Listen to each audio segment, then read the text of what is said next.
Hello guys, ipapakita ko po sa inyo yung malapit na po siyang ma-expired po yung 16 seaters na panel. So 3 days na lang po ma-expired na siya kasi magno-notice naman po yung si Mr. P sa atin. Oo, hindi ko na siya re-renewin kasi malaking halaga po yun. Ang 1 million po kung mag-RC ka, may get 6,000 po yun pesos ha.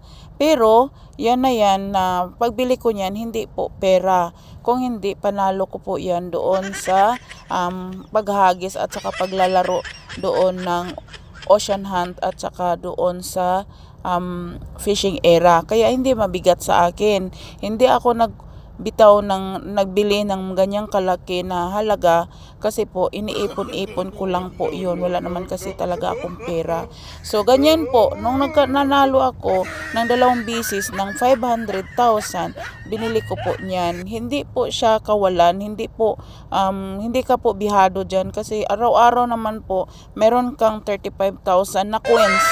So everyday nyo po yun makukuha. Pwede mo yung i-trade every night para hindi bababa yung earnings mo. At saka pwede mo rin gamitin sa games. At saka pwede mo rin ihagis. Oo, sa ganyang paraan. Okay, so nakita nyo po si Founder Lalablo na po naghahagis ng itlog. Pinakain niya po ang mga anak niya at nakikita nyo dyan na merong kaiibang logo kasi po si Founder Lala po ay hindi namimili.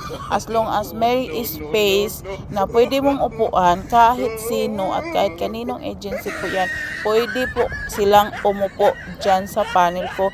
Hindi kagaya ng iba na sisipain diretso now. Minsan magsipa talaga ako ng mga tao na outside my agency. Bakit? Kung nandyan po sa baba yung anak ko, yun ang role namin po sa panel ko, sa agency ko, na kung nandyan ang anak ko sa baba, pasensyahan po tayo, sisipain talaga kita.